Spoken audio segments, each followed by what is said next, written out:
بسم اللہ الرحمن الرحیم۔ السلام علیکم۔ مالکن فیکون محمد صلی اللہ علیہ وسلم کے صدقے آپ کی پریشانیاں دور فرمائے، عزت و سکون سے نوازے۔ اللہ پاک آپ سب کو بری گھڑی سے، برے لوگوں اور بری نظر سے ہمیشہ محفوظ رکھے، آمین ثم آمین۔ مکہ میں پیارے رسول صلی اللہ علیہ وسلم کو اسلام کی دعوت دیتے ہوئے 10 سال گزر چکے تھے۔ مکہ کی گلیوں کوچوں میں ہر طرف اسلام کے چرچے تھے۔ بہت سے مرد اور بہت سی عورتیں مسلمان ہو چکی تھیں، کچھ بچے بھی مسلمان ہو چکے تھے۔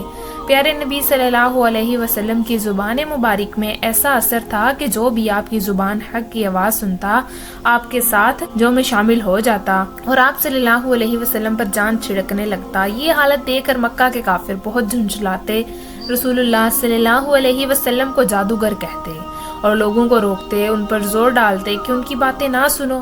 انہی دنوں یمن کے مشہور شاعر طفیل مکہ میں آئے، قبیلے کے سردار تھے اور یمن کے لوگ ان کو بہت مانتے تھے۔ جب یہ مکہ پہنچے تو مکہ والوں نے ان کا بہت شاندار استقبال کیا اور بڑی عزت سے پیش آئے، مگر مکہ والوں کو یہ فکر ہو گئی کہ اگر طفیل نے محمد صلی اللہ علیہ وسلم کا کلام سن لیا تو یہ ضرور مسلمان ہو جائیں گے۔ وہ کلام ایسا ہے کہ سننے والا بغیر اثر لیے نہیں رہ سکتا، اور پھر طفیل کے خود ایک شاعر ہے، کلام کی اچھائی کو پرکھنے والے ہیں۔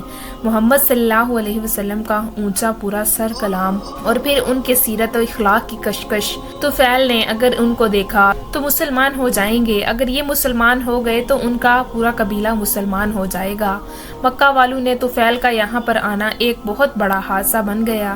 طفیل نے ان کو بڑی فکر میں ڈال دیا۔ سب سمجھدار لوگ مل جل کر بیٹھے، آپس میں مشورہ کیا اور یہ طے ہو گیا جیسے بھی ہو طفیل کو محمد صلی اللہ علیہ وسلم سے ملنے نہ دیا جائے۔ کچھ لوگ طفیل کے پاس پہنچے، بڑی رازداری سے اور خیر خواہی کے انداز میں طفیل سے کہا، آپ نے ضرور سننا ہوگا کہ ہمارے یہاں پر ایک صاحب ہیں، وہ کچھ دنوں سے اپنے آپ کو نبی کہنے لگے ہیں، بڑے زبردست جادوگر ہیں، ان کی باتوں میں بلا کا اثر ہے، ان کی باتیں سننے والا ان کے جادو سے ہرگز نہیں بچتا، جو بھی ایک بار ان سے باتیں سن لیتا ہے سننے والے ان کے جادو میں پھنس جاتے ہیں اور اپنے باپ دادا کے دین سے پھر چکے ہیں۔ بہت سے انہوں نے بیٹھے بٹھائے باپ بیٹوں، میاں بیویوں اور چچا بھتیجیوں میں لڑائی کروا رکھی ہے اور اس پر ان کا جادو چل جاتا ہے، وہ ایسا ہکا بکا ہو جاتا ہے کہ پھر کسی کی نہیں سنتا۔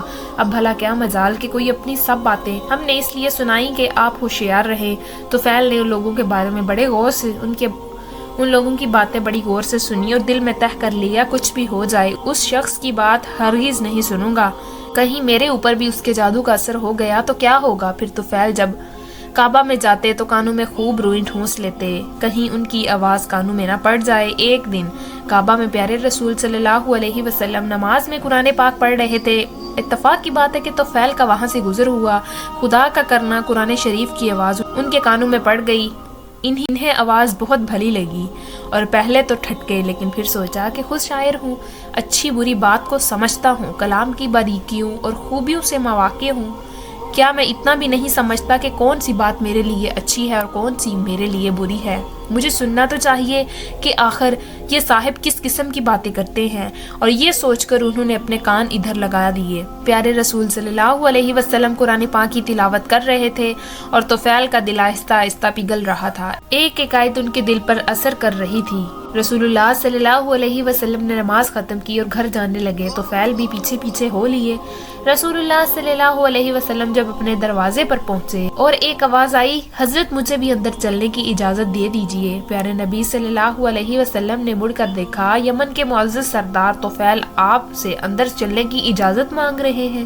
رسول اللہ صلی اللہ علیہ وسلم نے بڑی عزت سے انہیں گھر کے اندر لے گئے، اپنے پاس بٹھایا اور آنے کی وجہ پوچھی۔ طفیل نے اپنی پوری بیتی سنائی۔ پیارے نبی صلی اللہ علیہ وسلم نے بڑی دلچسپی سے طفیل کی باتیں سنی۔ طفیل نے کہا، حضور مجھے کچھ اپنی باتیں سنائیے۔ رسول اللہ صلی اللہ علیہ وسلم نے قرآن پاک کی چند اثر والی آیتیں پڑھ کر سنائیں۔ طفیل بڑے غور سے قرآن کی آیتیں سن رہے تھے اور انہیں ایسا معلوم ہو رہا تھا کہ دل کی سیاہی دھل رہی ہے، غفلت کے پردے اٹھ رہے ہیں اور حقیقت کا جمال ان کی آنکھوں کو روشن کر رہا ہے۔ جب پیارے رسول اللہ صلی اللہ علیہ وسلم تلاوت فرما چکے تو طفیل نے کہنا شروع کر دیا، اس خدا کی قسم جس نے مجھے پیدا کیا، میں نے عرب کا ایک سے ایک اچھا کلام سنا ہے، مگر آج تک ایسا اونچا اور پاکیزہ کلام کبھی نہیں سنا۔ یہ کلام تو سراسر ہدایت ہے، سراسر نور ہے، سراسر انصاف ہے۔ اس سے منہ موڑنا ہدایت سے منہ موڑنا ہے۔ خدا کی قسم یہ کسی انسان کا کلام نہیں، یہ انسانوں کے پیدا کرنے والے خدا کا کلام ہے۔